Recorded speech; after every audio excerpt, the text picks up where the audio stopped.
हाय दोस्तों, आज हम लोग अकबर के बारे में बात करने वाले हैं। लास्ट फिर अकबर, फिर जहांगीर, फिर शाहजहां के बारे में बात करने वाले हैं। तीन तीन लोग बचे हुए, इसके बाद हम मध्यकालीन समाप्त हो जाएगा। तो आज हम लोग दोस्तों अकबर के बारे में बात करेंगे। अकबर के बारे में, किसके बारे में? अकबर के बारे में बात करने वाले। दिखाई दे रहा है? अकबर के बारे में बात करने वाले हैं। देखो दिखाई दे रहा है कि नहीं?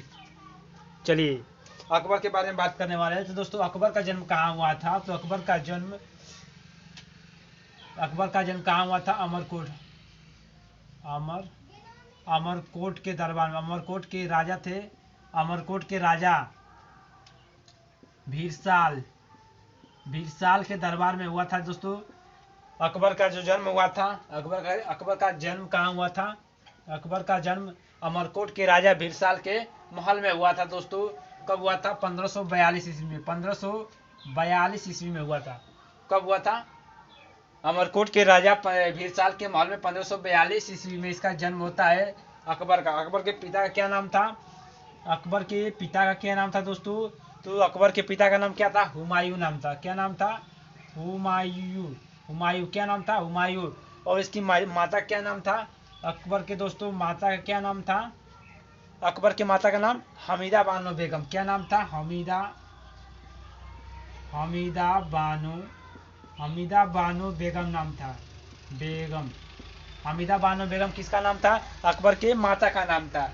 इसके फिर पिता हो गए। इसके बचपन का नाम क्या था दोस्तों? अकबर के बचपन का क्या नाम था? तो अकबर के बचपन का नाम लोग जानते हैं, जलाल था। क्या नाम था? जलाल या बदरुद्दीन था। क्या नाम था? जलाल या बदरुद्दीन नाम था। ठीक ना? अकबर के बचपन का नाम क्या था? जलाल या बदरुद्दीन। ये भी क्वेश्चन बनता है। ठीक है। अकबर का राज्याभिषेक कब होता है? आप लोग को मालूम हुआ कि हुमायूं को जब मृत्यु 1556 में होती है, जब हुमायूं की मृत्यु जब जब हुमायूं की मृत्यु 1556 ईस्वी में 56 ईस्वी में होती है। 1556 ईस्वी में जब हुमायूं की मृत्यु होती है तो कहाँ पर? दिल्ली में। कहाँ पर होती है? दिल्ली में होती है। तो ये कहाँ था? अकबर कहाँ था? अकबर तो पंजाब में था। जब हुमायूं की मृत्यु 1556 में दिल्ली में होती है तो वो पंजाब में उस समय कार्य कर रहा था। कौन? अकबर। जब मृत्यु दिल्ली में होती है तो तो अकबर कहाँ था? अकबर पंजाब में था। जब इसकी मृत्यु दिल्ली में होती है तो अकबर कहाँ था? पंजाब में था। इसलिए पंजाब के कालानौर नामक स्थान पर अकबर का वहीं पर 1556 में राज्याभिषेक कर दिया जाता है। कब किया जाता है? तो पंजाब के कालानौर नामक स्थान पर अकबर का कालानौर नामक स्थान पर अकबर का राज्याभिषेक अकबर का राज्याभिषेक कर दिया जाता है। कर दिया जाता है।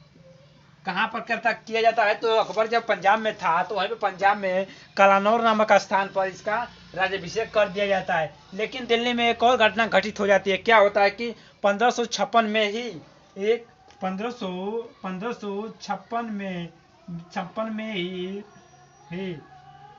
एक शासक था। एक अंतिम हिंदू शासक। एक कह सकते हैं अंतिम हिंदू शासक ने अंतिम हिंदू शासक हेमू विक्रमादित्य। क्या नाम था? हेमू विक्रमादित्य ने दिल्ली के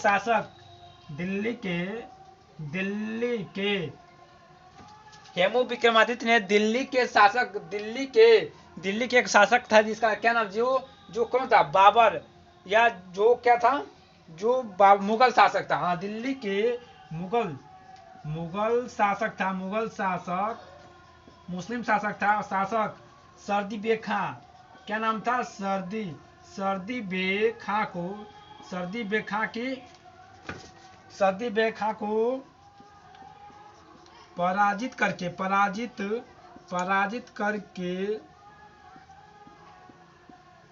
दिल्ली की गद्दी पर बैठ जाता है। पराजित करके दिल्ली के गद्दी पर बैठ जाता है। समझ में कुछ आया? देखिए, जब इधर दिल्ली हुमायूं की जब मृत्यु होती है तो उधर पंजाब के कालानौर में अकबर का तो राज्याभिषेक होता है, लेकिन जो दिल्ली का जो ये दिल्ली का जो शासक था, ये मुगल शासक था जो मुस्लिम था, जिसका नाम था सर्दी बेग खां, ये इधर का इसको एक हिंदू शासक ने जिसका नाम था हेमू विक्रमादित्य, इसने इसे पराजित करके दिल्ली की गद्दी पर बैठ जाता है। और सर्दी बेग खां जब भाग जाता है, इधर पंजाब के साथ जाता है और अकबर को बताता है, अकबर का जो सेनापति था बैरम खां को बताता है, तो बैरम खां ने इस सर्दी बेग खां की हत्या कर देता है। और यह फिर आज दिल्ली की गद्दी की ओर चढ़ाई कर देता है, फिर आता है इधर दिल्ली की तरफ आता है, ठीक है ना। तो गद्दी पर बैठ जाता है, जिसका ये अंतिम हिंदू शासक था। इसके बाद कोई हिंदू शासक दिल्ली गद्दी पर नहीं बैठ पाएगा। क्या नाम था? हेमू विक्रमादित्य। अब हेमू विक्रमादित्य, हेमू के बीच हेमू प्लस बाबर का जो सेनापति था बैरम खां के बीच युद्ध होता है। कब? 1556 में एक युद्ध होता है जो कहता है पानीपत का दूसरा युद्ध। पानीपत का दूसरा युद्ध कहलाता है। पानीपत का दूसरा युद्ध कहलाता है, ठीक है ना। हेमू और बाबर के बीच में बैरम खां था, इसके बीच 1556 ईस्वी में पानीपत का दूसरा युद्ध होता है, ठीक है ना। हेमू प्लस अकबर के बीच में, बाबर बोल रहे थे का? तब से बाबर बोल रहे हैं का? अकबर को कर लीजिएगा। तो हेमू प्लस अकबर के बीच, अकबर का जो सेनापति था बैरम खां के बीच पानीपत का दूसरा युद्ध होता है। जो ये अकबर इस समय जो हेमू जीत रहा था, क्या होता है, हेमू जीत रहा था, लेकिन बैरम खां ने हेमू की हत्या कर देता है। इसलिए हेमू की पराजय हो जाती है और अकबर जीत जाता है। अकबर फिर अब दिल्ली की गद्दी पर बैठ जाता है 1556 ईस्वी में। 1556 में, अब देखिए 1556 से लेकर 1556 से 1560 तक अकबर का संरक्षक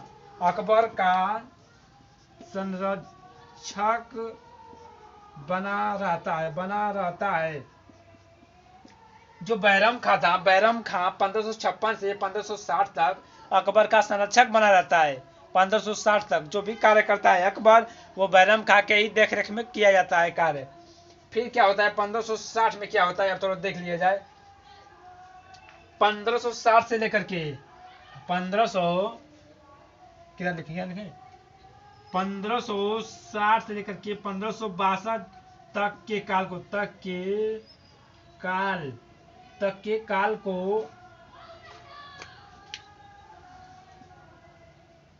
क्या कहा जाता है? 1560 से लेकर के 1562 तक के जो काल होता है उसको पेटीकोट सरकार या पर्दा प्रथा कहा जाता है। क्या कहा जाता है? पेटीकोट सरकार या पर्दा प्रथा कहा जाता है। क्यों पर्दा प्रथा या पेटीकोट सरकार कहा जाता है? तो आप लोग को मालूम होगा कि अकबर की जो दाई माँ थी, क्या नाम था उनका?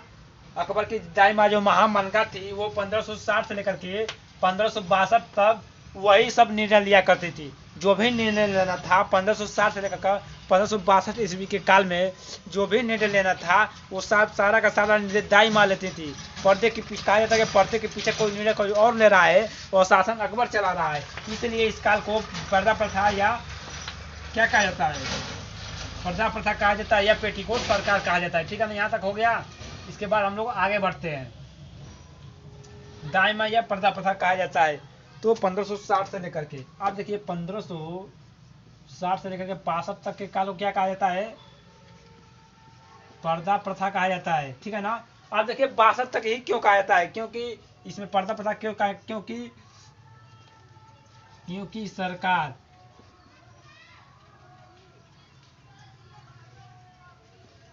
कार्य कौन कर रहा था? कार्य महामनगा करती थी। क्यों कार्य कौन करता था? महामनगा करती थी, इसलिए इसे पर्दा प्रथा या पेटीकोट सरकार कहा जाता है। ये जो महामनगा थी, इसका क्या होता है कि 1562 में मृत्यु हो जाता है। महामंगा की जो मृत्यु होता है 1562 में इसकी मृत्यु हो जाता है। इसीलिए हमें सोचे कि पर्दा पर्दा क्यों इतने के बीच में कहा जाता है, क्योंकि महामंगा की मृत्यु 1562 में इसकी मृत्यु हो जाती है महामंगा की। अब 1562 के बाद आपका अकबर अकेला बन जाता है या अकेला हो जाता है। लेकिन देखिए इसका बैरम खां भी था, जो बैरम खां था 1561 के बाद आपको दिखाई नहीं मिलेगा, क्योंकि अकबर 1560 या 61 के ही आसपास 1561 में करे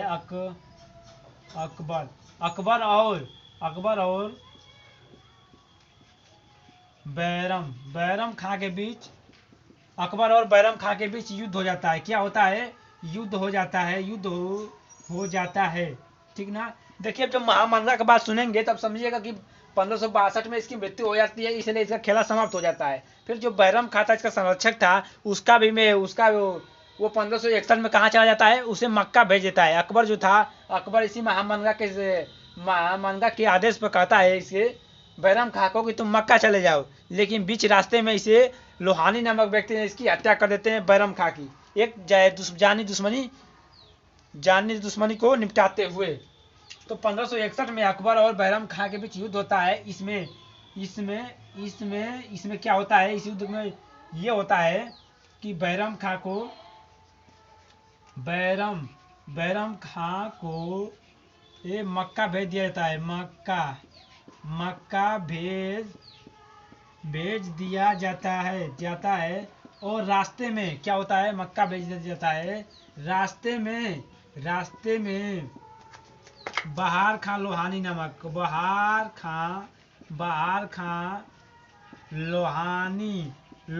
नामक व्यक्ति ने इसकी जानी दुश्मनी के कारण बहार खां लोहानी नामक व्यक्ति ने इसकी हत्या कर देता है। क्या करता है? हत्या करता है। ठीक है ना। हत्या कर देता है। बैरम खां भी समाप्त हो गया। अब इधर महामंगा भी समाप्त हो गई। अब यहाँ 1562 के बाद अब अकबर अकेला पड़ गया। अब थोड़ा सा अनुभव भी हो गया। अब जो भी कार्य करेगा स्वयं अपने निर्णय लेगा। इसलिए 1562 से लेकर के जो भी कार्य किया अकबर अब महान कहलाएगा। ठीक है ना। तो 1562 में अकबर ने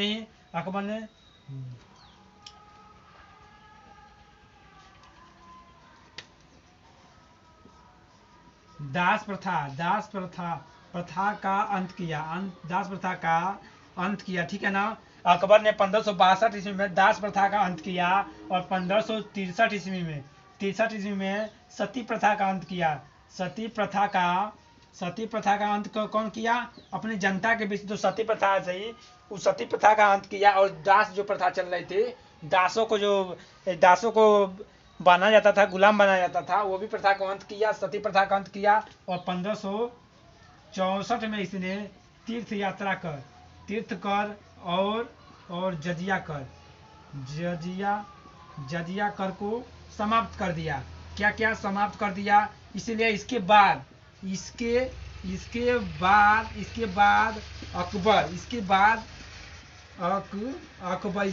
अकबर महान सुल्तान का महान बादशाह कहलाया। इसके बाद जो सुल्तान है अकबर था एक महान बादशाह कहलाया। जब ये तीनों कर समाप्त कर देता है, इन करों को सीरियल लाइन से क्वेश्चन पूछता भी है। इसके बाद हम लोग चलते हैं आगे। बात किया जाता है कि देखिए इसको मिटाने दीजिए। अकबर ने जब 1562 में इसकी मृत्यु हो जाती है, जब महामंगा जिंदा थी 1561 ईस्वी में। ठीक है ना। जब महामंगा जिंदा थी 1561 ईस्वी में, तो अकबर ने युद्ध की विजय किया था। एक तो राजपूताना विजय किया था और मालवा का विजय किया था। अकबर ने 1562 में 1561 में एक तो मालवा का विजय किया था। मालवा का विजय किया था। और इधर दूसरी तरफ राजपूताना विजय किया था। ठीक है ना। राजपूताना विजय किया था। विजय किया था। ठीक, कब किया था राजपूताना विजय, कब किया था? तो 1567 में किया था। और ये मालवा का विजय कब किया था? तो 1561 में मालवा का विजय करता है, 1567 में राजपूताना विजय करता है। ठीक है ना। अब मालवा का शासक को, ये 1561 में मालवा के शासक बाज बहादुर की, बाज बहादुर को पराजित करता है। ठीक है ना, बाज बहादुर को पराजित करता है। और 1561 में दूसरा क्या कार्य करता है? 1561 में ही दूसरा क्या कार्य करता है? तो 1561 में चुनारगढ़ के किले को जीतता है। चुनारगढ़ के किले को जीतता है। ठीक है ना, चुनारगढ़ के किले को जीतता है 1561 ईस्वी में। अब इधर देखिए राजपूताना में, ये जो राजपूताना में पहला क्या करता है? ये मेवाड़ का विजय करता है। मेवाड़ के शासक को ये राजपूताना का विजय 1567 में करता है। राजपूताना में मेवाड़ के जो शासक थे राणा उदय सिंह। मेवाड़ के शासक कौन थे? राजा उदय सिंह, राणा उदय सिंह थे। मेवाड़ के जो शासक थे राणा उदय सिंह पर ये चढ़ाई करता है 1567 ईस्वी में। कब करता है? सिंह पर चढ़ाई करता है 1567 ईस्वी में। ठीक है ना, जब 1567 ईस्वी में जब चढ़ाई करता है तो राणा उदय सिंह क्या करते हैं? जंगलों में भाग जाते हैं। कहाँ भागते हैं? राणा उदय सिंह जंगलों में भाग जाते हैं। चढ़ाई 1567 में जब चढ़ाई करता है, पर चढ़ाई 1567 ईस्वी में करता है तो ये राणा उदय सिंह जंगल में भाग जाते हैं। जंगल में भाग जाते हैं। और भागने के बाद जब ये जंगल में चले जाते हैं, भाग जाते हैं, तो राणा उदय सिंह जंगल में भाग जाते हैं तो उनके कुछ क्षेत्रों पर राणा उदय सिंह के कुछ क्षेत्रों पर अधिकार कर लेता है। कौन? अकबर। करने के बाद 1572 में इनकी मृत्यु हो जाती है। 1572 में राणा उदय सिंह की मृत्यु हो जाती है। मृत्यु से राणा उदय सिंह की मृत्यु कब होती है? तो ये 1572 में इनकी मृत्यु हो जाती है। मेवाड़ का अगला शासक कौन बनता है? तो मेवाड़ का अगला शासक कौन बनता है? तो मेवाड़ का जो अगला शासक बनता है वो होता है, वो राणा उदय सिंह का जो पुत्र होता है, महाराणा प्रताप सिंह। क्या नाम था? ये अगला शासक बनता है महाराणा प्रताप सिंह अगला शासक बनते हैं। ठीक ना। मेवाड़ का अगला शासक कौन बनता है? महाराणा प्रताप सिंह। महाराणा प्रताप सिंह जब तक जीवित रहते हैं तब तक मुगलों और महाराणा प्रताप सिंह के बीच जीवन पर्यंत संघर्ष चलता रहता है। यहाँ तो क्लियर दोस्तों, यहाँ तक क्लियर शासन चलता रहता है। और आगे हम लोग देखते हैं कि 1576 में अगला शासक बने। 1576 में हल्दी घाटी का युद्ध होता है। कौन सा युद्ध होता है? हल्दी घाटी के युद्ध में। ठीक है ना, हल्दी घाटी के युद्ध में ये किसके बीच होता है? 1576 में हल्दी घाटी का युद्ध होता है। किसके बीच में? तो अकबर प्लस किसके बीच में होता है? अकबर और महाराणा प्रताप के बीच में होता है। महाराणा प्रताप के बीच में युद्ध होता है। किसके बीच में? अकबर और महाराणा प्रताप के बीच में होता है। कौन सा युद्ध? 1576 में हल्दी घाटी का युद्ध होता है। इसमें अकबर जीत जाते हैं और महाराणा प्रताप हार जाते हैं। ये तो चीजें जो मेवाड़ का शासकों के बारे में बताए हैं। ठीक है ना। अब इसके बाद एक मेवाड़ के शासक थे। एक और बात कर लेते हैं आमेर के शासक। राजपूताना में एक आता है आमेर के शासक।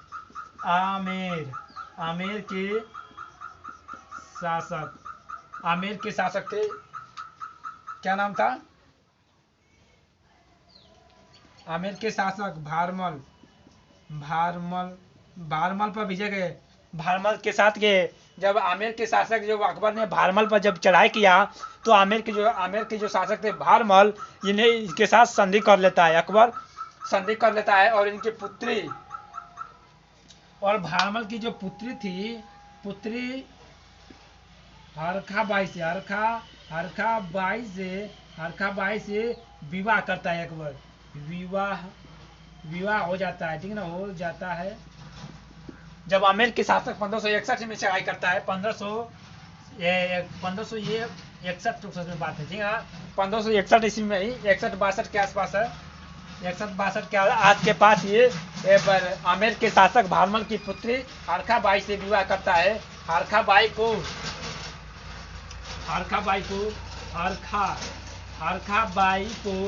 क्या कहा जाता है? हरखा बाई को एक अन्य नाम से जाना जाता है, मरियम उज जमानी के नाम से।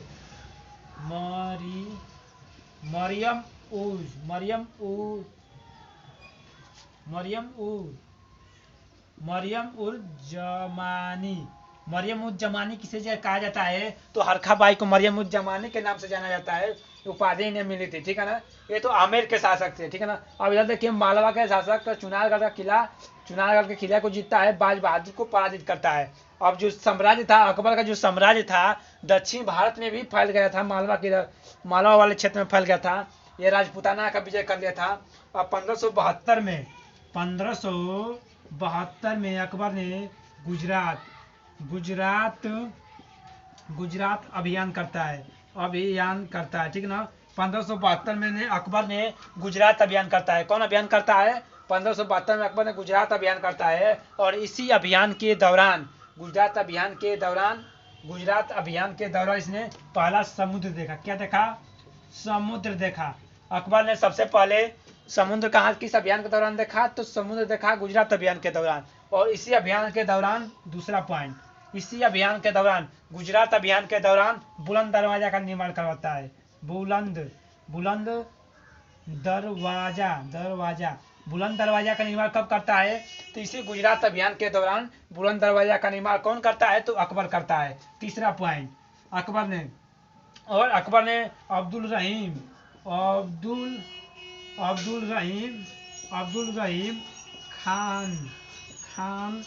खाना, ये जो खाना की जो उपाधि थी, अब्दुल रहीम का जो नाम था, अब्दुल रहीम को खाना की उपाधि देता है। इसी गुजरात अभियान के दौरान उपाधि देता है, अब्दुल रहीम खाना को उपाधि देता है। ठीक है ना, इनके अब्दुल रहीम खाना थे, इसी भारमल के पौत्र थे। ठीक है ना, ये 3 काम करता है गुजरात अभियान के दौरान। 1575 में इबादत खाना की स्थापना करता है। 1575 में इबादत खाना बनवाता है। ठीक है ना, 1575 में इबादत खाना की स्थापना करता है। ये तो इधर से इसको मिटाना। 1582 में फिर देखिए, 1575 हो गया, 1582 में एक नया धर्म चलाया था। अकबर ने एक नया धर्म बनाया था 1582 ईस्वी में, जिसका नाम था दीन ए इलाही धर्म। इसी दीन ए इलाही धर्म के दौरान दोस्तों अकबर ने एक कैलेंडर चलाया था जिन्हें कहा जाता है इलाही सम्मत। वो 1583 ईस्वी में चलाया था, तो उसको देख लिया जाता है। 1582 में अकबर ने क्या चलाया था? 1582 में अकबर ने एक धर्म बनाया था जिसका क्या नाम था? दीन ए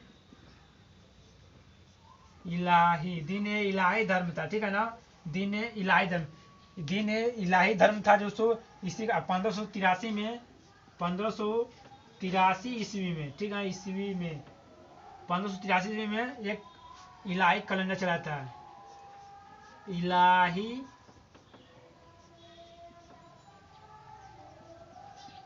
कैलेंडर दिखाई दे रहा है ना, दिखाई दे रहा है नीचे। 1583 में इलाही कैलेंडर चलाया था। ठीक है ना, देख लीजिएगा, 1583 में इलाही कैलेंडर चलाया था। ठीक है ना, 1583 में।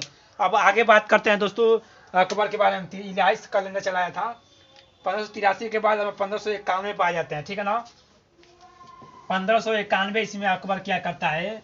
तो 1591 इसमें 83 के बाद 1583 के बाद हम कहाँ आ जाते हैं दोस्तों? तो अकबर के बारे में। अकबर का लंबा टॉपिक है। ठीक है ना, अकबर का जो लंबा टॉपिक है, अकबर ने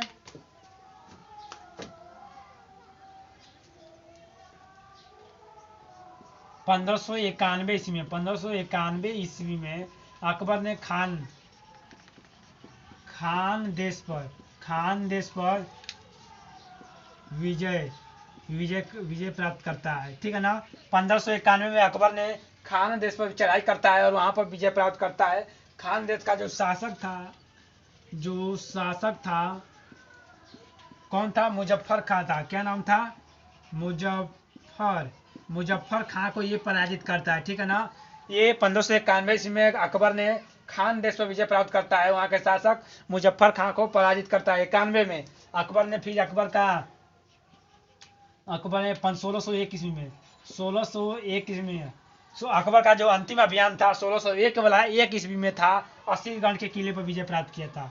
असीरगढ़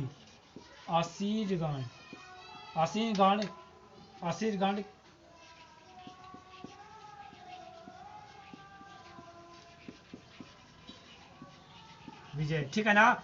अकबर का जो अंतिम अभियान था 1601 ईस्वी में था। अकबर का अंतिम अभियान कब था? 1601 ईस्वी में असीरगढ़ के किले पर विजय प्राप्त किया था। कब किया था? अकबर ने 1601 ईस्वी में असीरगढ़ के किले पर विजय प्राप्त किया था। कब किया था? 1601 में असीरगढ़ के किले पर विजय प्राप्त कौन किया था? अकबर ने किया था। फिर 1605 ईस्वी में 1605 ईस्वी में, ठीक है ना, 5 ईस्वी में अकबर की मृत्यु अकबर की मृत्यु हो जाती है। अकबर की मृत्यु हो जाती है 1605 ईस्वी में। अकबर का एक पुत्र था। अकबर का एक पुत्र था जिसका नाम क्या था? सलीम। क्या नाम था? सलीम नाम था, या इसे कह सकते हैं जहांगीर। चर्चित नाम है जहांगीर दोस्तों, लेकिन बचपन में जहांगीर का नाम था सलीम और अकबर का नाम था जलाल या बदरुद्दीन, ठीक है ना। तो ये सलीम था। अकबर के शासनकाल में सलीम जो था बहुत विद्रोह कर रहा था, बार बार शासक कह रहा था कि हमें दिल्ली का हमें शासक बना दिया जाए। अकबर से बार बार विद्रोह कर रहा था। अकबर बार बार सेनापति अकबर अपना बार बार सेना भेज करके इस सलीम के विद्रोह को शांत करवाता था। एक अकबर जो था किसका अनुयायी था? अकबर अनुयायी था। अकबर किसका अनुयायी था? एक अनुयायी था, एक सिख धर्म के गुरु थे। क्या नाम था उनका? अभी वो याद आ जाएगा। अकबर एक सिख अनुयायी था किसके? ख्वाजा मोइनुद्दीन चिश्ती के। ख्वाजा मोइनुद्दीन चिश्ती का ये अनुयायी था अकबर।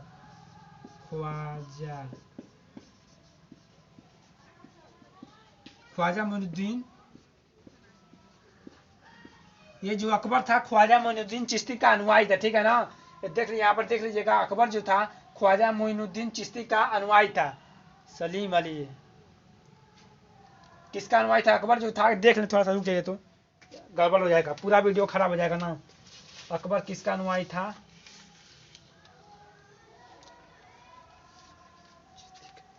शेख सलीम चिश्ती का। कह रहा शेख है, ख्वाजा मोइनुद्दीन चिश्ती नहीं, शेख सलीम चिश्ती है। किसके अनुयायी थे? शेख सलीम चिश्ती।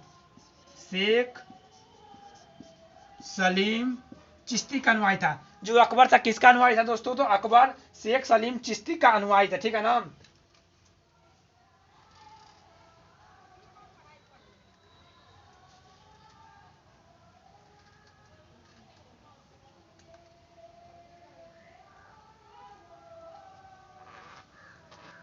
नहीं खुल रहा है यार, चलिए ठीक है। अकबर किसका अनुयायी था? शेख सलीम चिश्ती का अनुयायी था। और इन्हीं के नाम पर देखिए, सलीम नाम है ना इनका, क्या नाम है? देखो, आई हूँ दादा, चल तो नहीं के।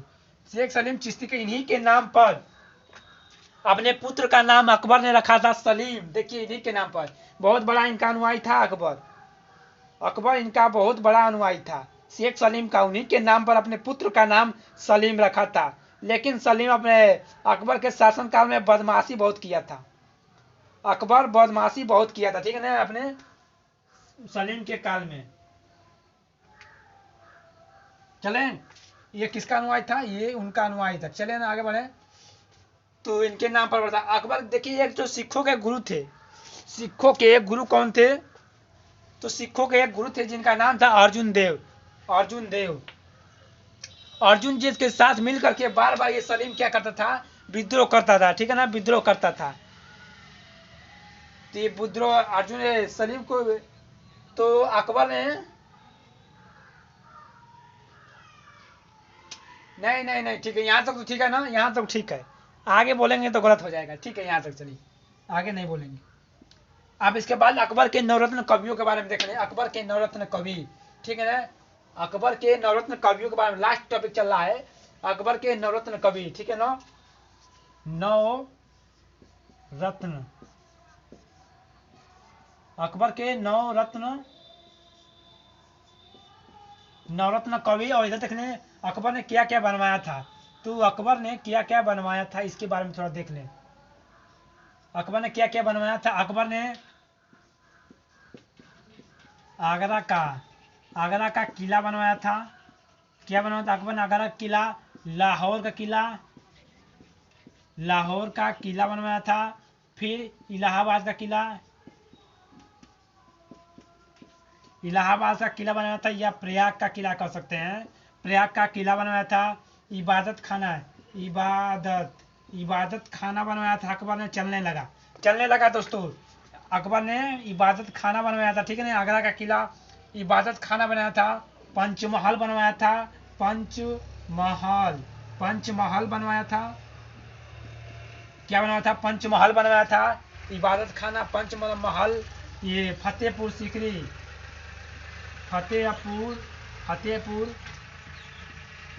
की स्थापना किया था आगरा में। ये 1571 इसमें 1571 में अपनी राजधानी बनाता है फतेहपुर सीकरी। अकबर की जो राजधानी थी फतेहपुर सीकरी थी, 1571 ईस्वी से आगरा के पास थी, ठीक है ना। फतेहपुर सीकरी। बुलंद दरवाजा बनवाता है।